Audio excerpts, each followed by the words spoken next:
Yeah, we can show you exactly what to do, and you'll all benefit by this. So let's walk through this. And we'll play with you again if you really want to. We're just making a point, trying to get everybody understanding that there's really not a lot of value in beating the drum out here in the specifics of what's not working. You've got to get to the heart of what's going on. So bring us a background to what you said. This is what we heard you say. I am prosperous, would like to be more prosperous. I have plenty of everything.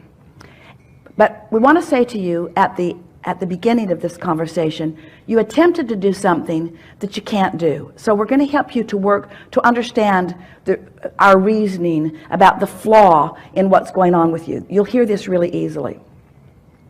You said, I've got all the money that I could possibly want, or something like that.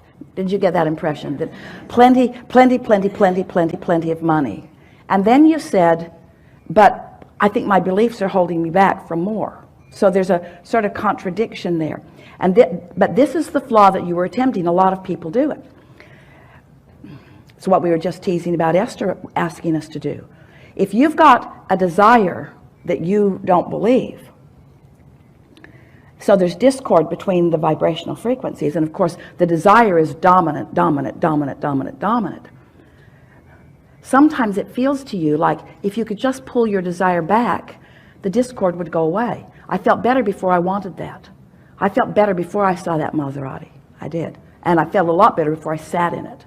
And I felt way better before I drove it. Way better before I drove it, because now I cannot stop thinking about it. And I'm so angry at myself for wanting something that I can't have. That's a sort of example of that. So, like if a car is going 100 miles an hour and it hits a tree, it's a bigger problem than if it's going 5 miles an hour and hits a tree. So humans think, well, I'll just slow the car down. And we say, no, you want to get rid of the trees because you want to go fast. You want to go fast. You just don't want to be banging into things. And so it's releasing the resistance. It's not releasing the desire. And yet you were sort of attempting to release desire. You were trying to convince us all that you were just doing really well and you had all the money that you wanted, but there's a contradiction in there, because you're not ever going to have everything that you want. You're not ever going to be into that, because with that money that's coming are all kinds of other things, all kinds of other freedoms. Don't talk yourself out of wanting something just because you haven't figured out how to get it. That's the biggest flaw. That's the biggest vibrational inaccuracy that goes on in your vibration all the time. So we know that more prosperity is what you want, and the reason we know it is because we've seen your vortex. It's full of things. You have enough prosperity in there to keep yourself going for 20 or 30 or 40 lifetimes, you see. And there's no reason that it cannot be flowing into your experience now. You just got to get the vibrational frequency of the vortex, which is where it is, the trajectory of source, which is where it is. You've just got to bring yourself up to a consistent vibrational level with it so that it can move in realized fashion into your life experience. So you are so accurate, so wise when you acknowledge, I've got beliefs that are hindering me.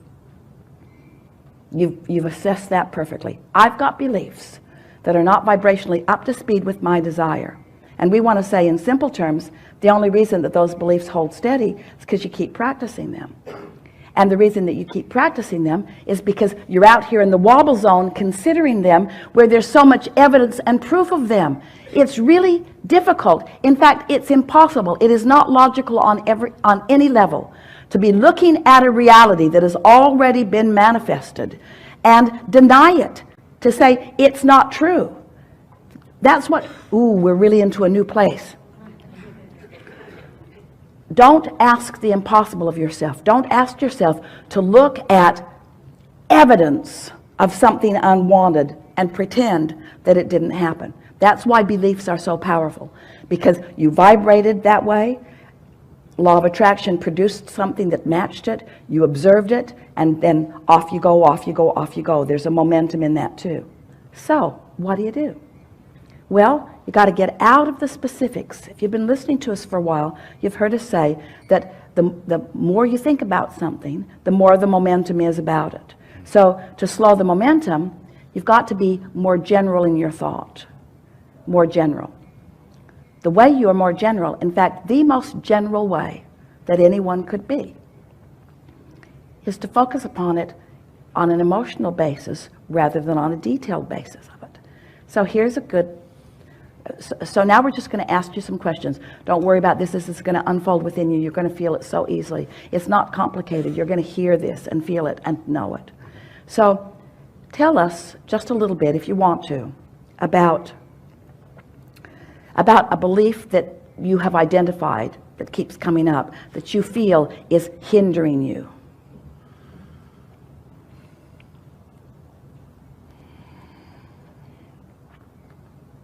I have a habitual sense of this paycheck's going to be the last one.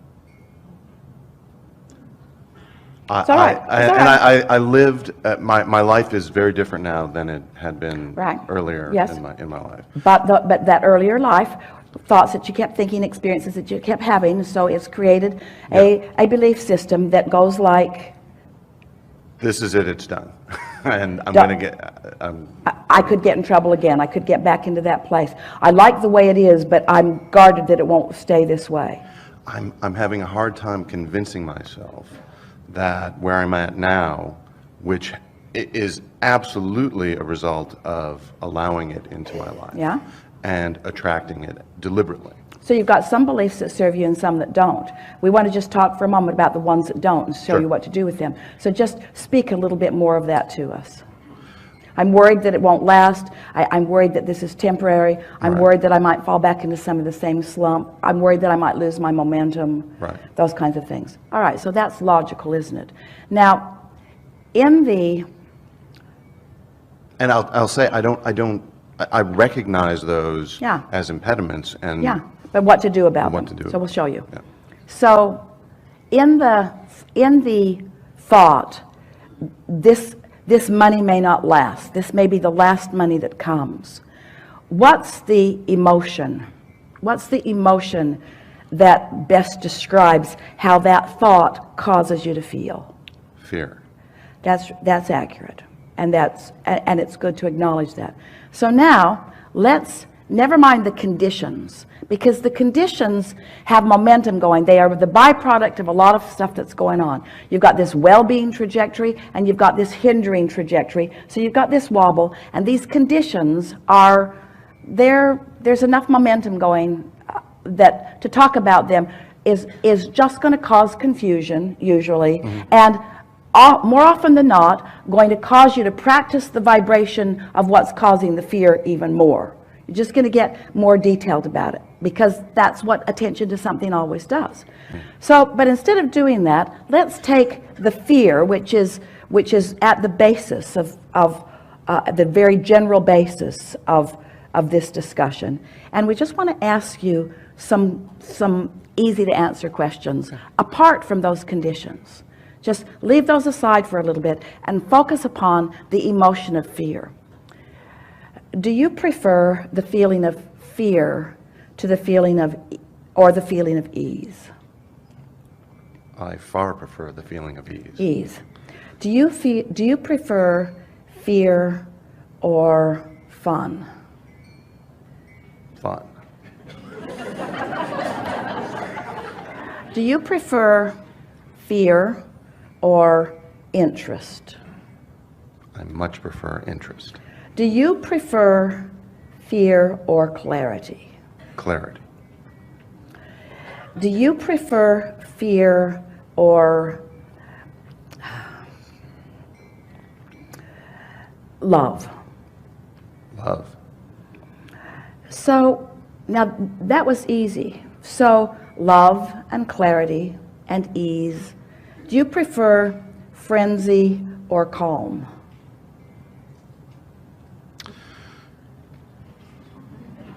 That is a more challenging question. Do you prefer imbalance or balance? Balance. Do you prefer angst or ease? Ease. Do you prefer resistance or allowing? These are easy questions, we know. Almost so easy that it feels silly. But as he's answering these questions, he's focusing on who he really is. Do you prefer boredom or interest?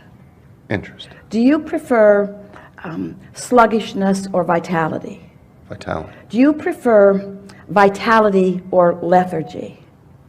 Vitality. Do you prefer interest or boredom? Interest. Do you prefer happiness or sadness? Happiness. So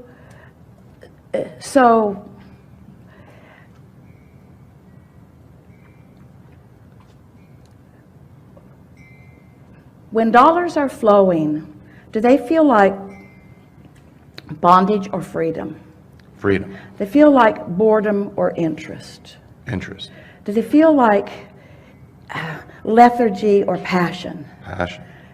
So everything about everything that you want is already really, in a core way, active within you, and you just activated it so easily. In other words, there was just no contest whatsoever.